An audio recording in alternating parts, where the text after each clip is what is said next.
தமிழ்நாடு ஊடக மக்கள் சங்கத்தின் 2025ஆம் ஆண்டின் முதல் கலந்தாய்வு கூட்டம் இன்று தேனி சடையாள் முனீஸ்வரர் திருக்கோவில் வளாகத்தில் நடைபெற்றது.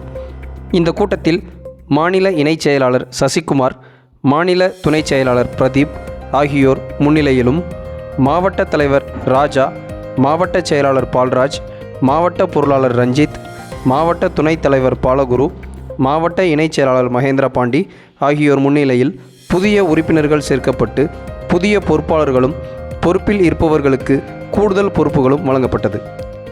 செயற்குழு உறுப்பினர்கள் பாண்டியராஜன், மணிகண்டன், ஒருங்கிணைப்பாளர்கள் ராஜா, சிவராஜ், விஜயகுமார், சுரேஷ் ஆகியோர் ஏற்பாட்டிலும் நமது சங்க உறுப்பினர்கள் பங்களிப்பிலும் கலந்தாய்வு கூட்டம் சிறப்பாக நடைபெற்றது.